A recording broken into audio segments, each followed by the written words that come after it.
Since it's just another normal trip for me, we would take our own 2 boats from Tioman to Mersing and Mersing to Tioman for either supplies, repairs.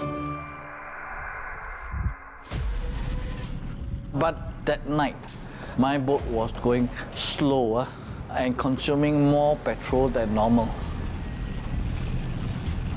I was not very worried because we had another bigger boat going along for this trip.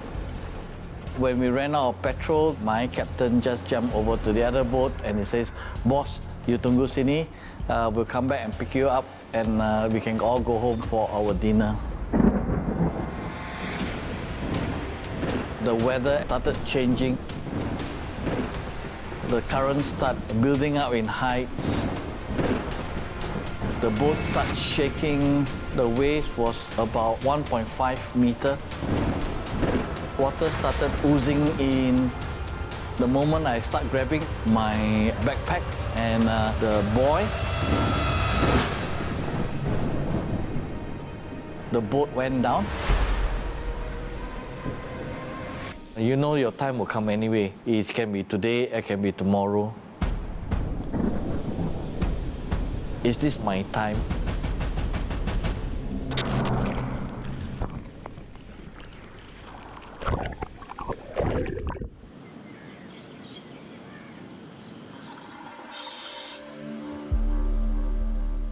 My husband is a very adventurous guy.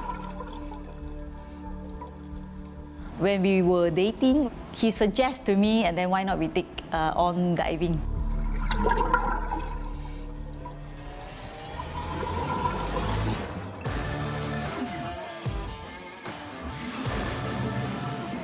Setting up diving business in Tioman was the idea that my dad had. And deflated hose. Alright. Now don't worry, you will get a chance to play with your VC later. He bought all the equipment, he bought all the diving camera stuff. Since the kids likes to dive, my dad decided why not open up a diving business for my kids.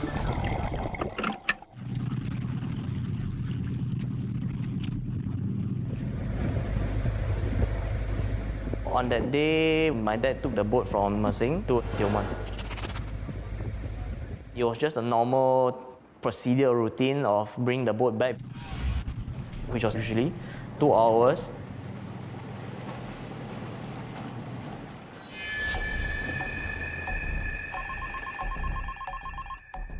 Around 8 to 9 p.m., my dad gave me a call to say there's some problem with the boat. The water was coming in. It was a lightweight boat, so water seeping in would be normal. Knowing my dad, he'd be on top of things, and I didn't give a second thought about it.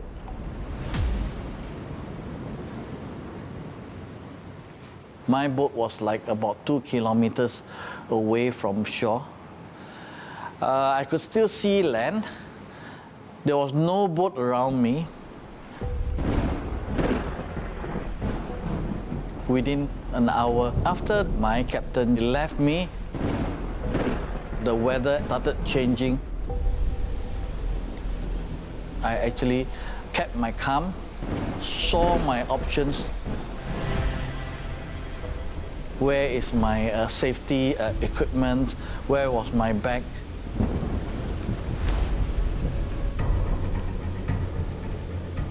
I could see that the engine was already half submerged.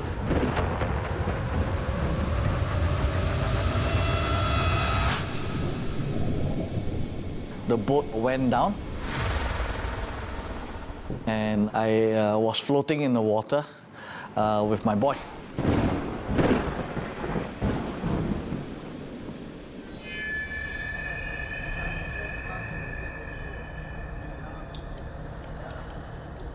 At around 11, I went to the marina and I was expecting to see my dad, but only one boat was parked there.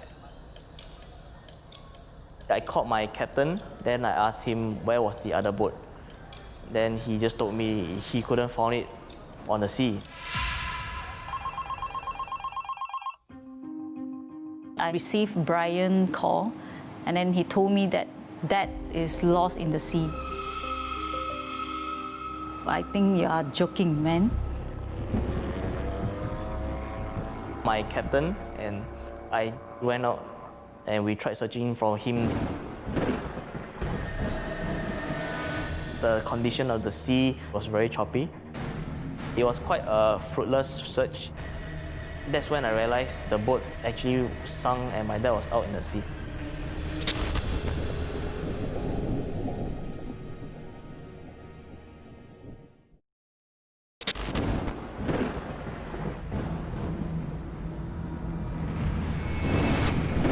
The boat went down and I was floating in the water with my boy.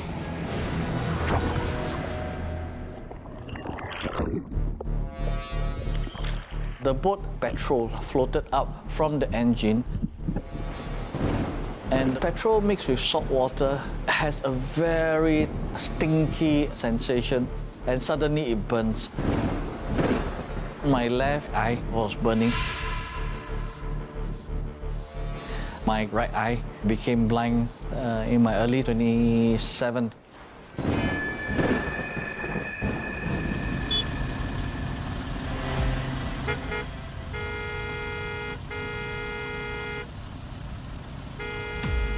When I was still in primary school, the whole family was in the car entering Johor Bahru. Back then, there was a huge traffic congestion, and my dad asked the driver in front to move forward. And the next thing I know, the guy came out of the car and punched my dad in his face. The punch broke my dad's glasses, and the glass entered my dad's eye. It made him blind in one eye. My husband, he can do things more than people who have two eyes. Okay, we are at the Golden Temple. He very focused. He will pursue until that he finished. So yes, this is my husband.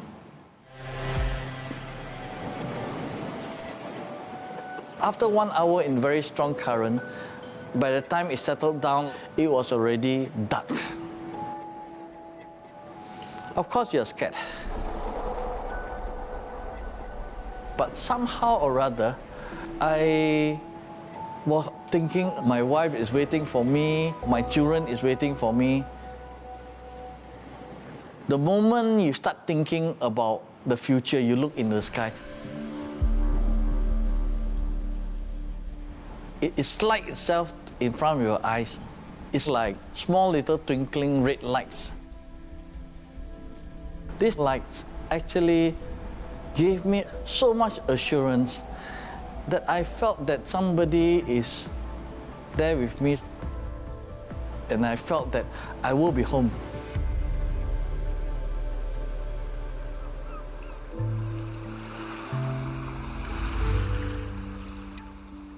The sunrise is actually the most beautiful thing you will always see. It's like a big smile on someone's face looking at you.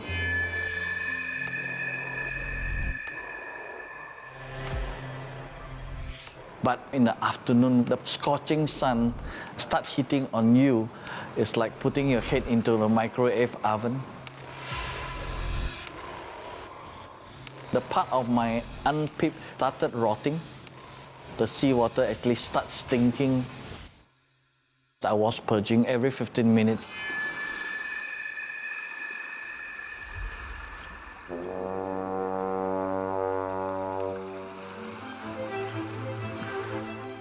I can see or hear a boat sound far away. Your hope will be, hey, can it get louder or not? And when it goes away, you get a bit more demoralized.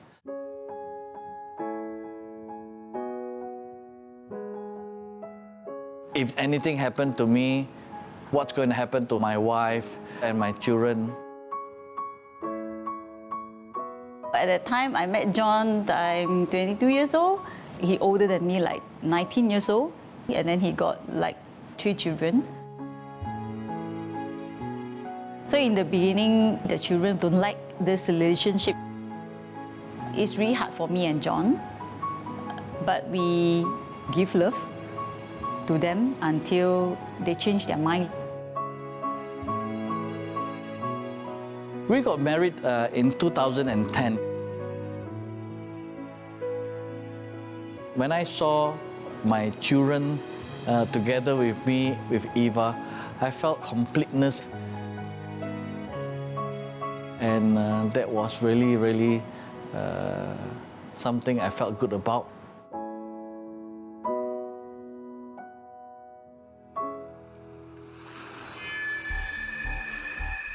We went up to search the next morning. The Malaysian side of the maritime deployed their boats, and we went south of Tioman, Pulau Jahat. We circled around that vicinity.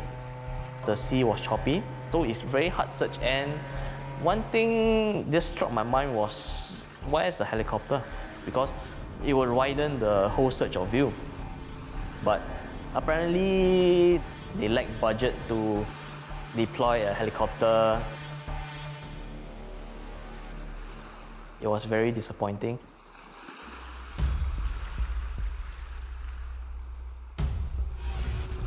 On the third day, we went all the way to Pulau Awa, one of the islands that nearby to Johor shore. Once you pass Pulau Awa, it's basically a big ocean with no islands on its own. It's straight to Indonesia. We circled around there, but 72 hours lost at sea. I knew there's no way a person could survive out of the sea. The third day, the hope gone 50%. Where are you? Quickly, please appear in front of me. I want to grow old together. I hope that really I can see him again.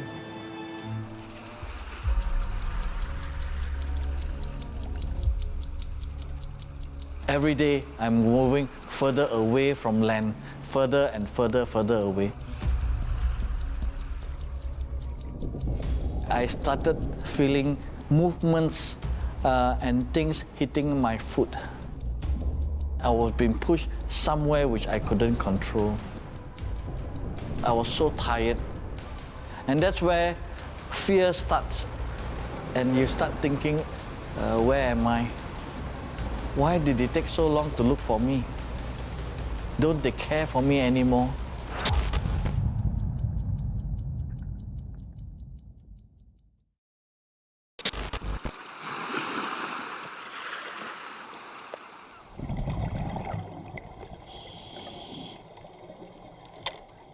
We always believed that my dad was invincible.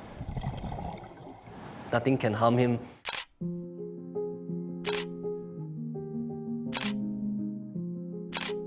Somehow, I was still convinced that he was somewhere waiting to be rescued. I was back in Singapore teaching a stress and rescue course. It was a very hard challenge where I couldn't think of anything. Sorry.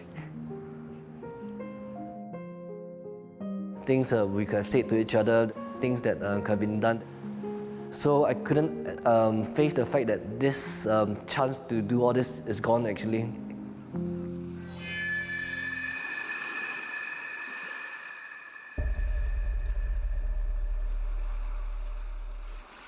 Probably because I was so tired, my hallucination started coming in. I thought that I saw a spaceship in the water. I had hallucination commanded me to let go of my buoy. And I felt that crabs were coming over my body. If I'm not to be found, I'm prepared.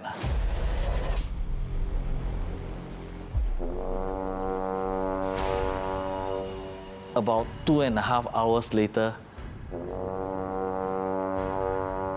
I thought I saw an alien ship in front of me.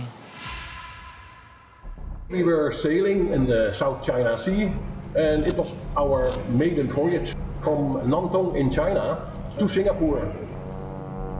Around 4:30 p.m. suddenly my first officer called me. He spotted something in the sea. It was too far away. I decided to have a closer look. It was really a life buoy in the sea, in the middle of nowhere, with a body inside. Then we realized that he was alive. We bring him back to the ship as soon as possible. It was not looking good. We had to do something, and we had to do it very fast.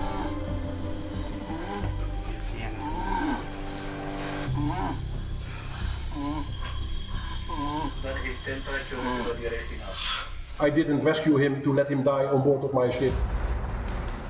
So I contacted the MRCC Singapore, and then they start arranging for a helicopter to pick him up.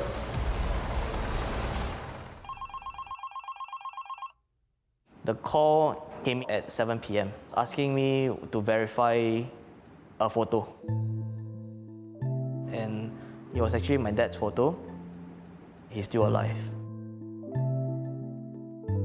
I received Brian SMS that the father was found and saying that the Singapore Air Force were going to rescue my husband. So I was so happy. It's a total relief for me.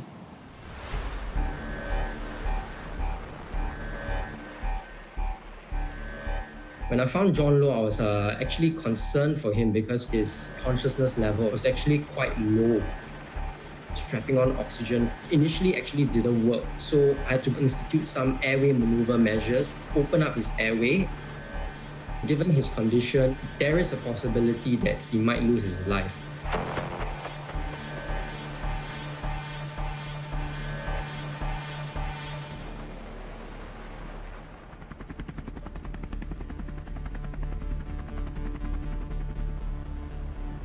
When we touched down onto Singapore General Hospital, we escorted him into the ambulance and he was whisked away into the hospital.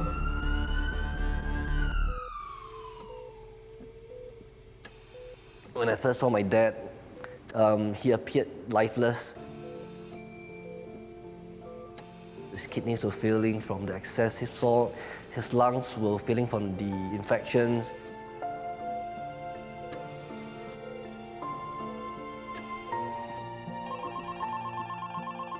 I was doing my night shift duty when I received George's call that John was in SGH now receiving treatment. I met John after I signed up for the scuba instructor course in Pulau Tioman. He's like a modern day father to me. When I managed to see John, I was like in a shock. His skins are peeling off and there's big blisters all around his body. So I held his hand to let him know that, hey, Joey here, John, are you able to hear me? His mouth cavity is full of some blisters and ulcer. So I actually used a 10cc syringe to syringe out some water and fed him by the corner of his mouth.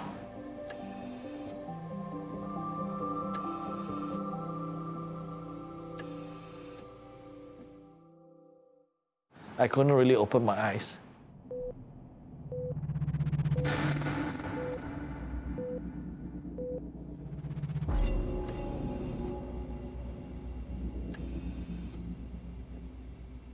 The only thing I can remember was the shadow of the head.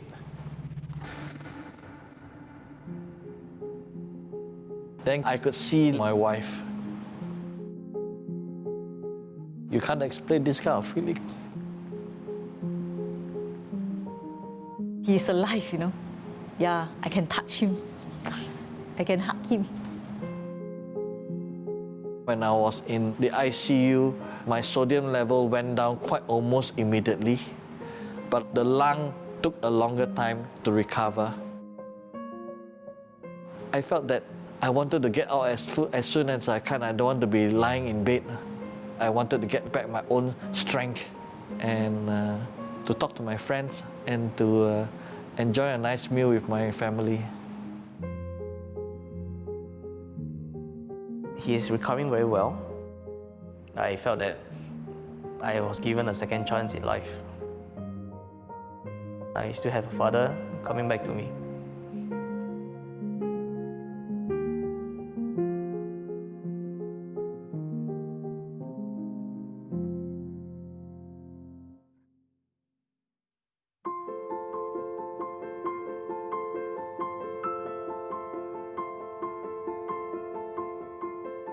When I went to see the crew of Diogo Cow, they felt that I was born in the ship and I've become their family.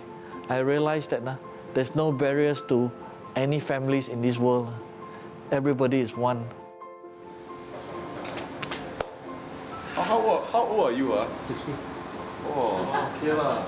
They're still out there. Strong they're still diving. Amazing.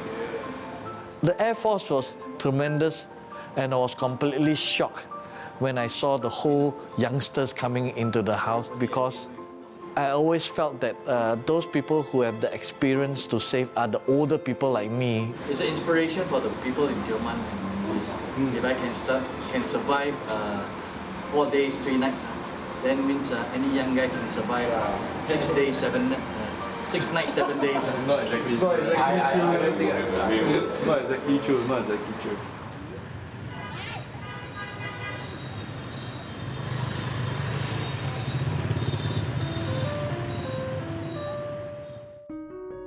Thank you for the cake. My favorite pandan chiffon cake and the orange cake. Thank you. I also now become fatter lor. From that time when I see you in the ward, right, it's like totally different. That one is not you. Joey, you came in really special to me lor. You went out all the way to come over after your shift. It's the least I can do for you to be by your side when your daughters and sons are not there. I always considered you one of my daughter, one of my saviors during my time of recovery. John is like a father figure to me. He really taught me a lot, and I hope that soon I can see him in person and give him a very, very good hug. Yeah. Must see you again. Bye-bye. Bye-bye. I can certainly take back from this incident which has happened to me that family is very, very important. They are the one who kept me going. And then when you do not give up, good things will come. Diogo Cow crew picking you up, rescue tent bringing you to the hospital, and even close friends like Joey will take care of you. I'm very, very lucky to be alive today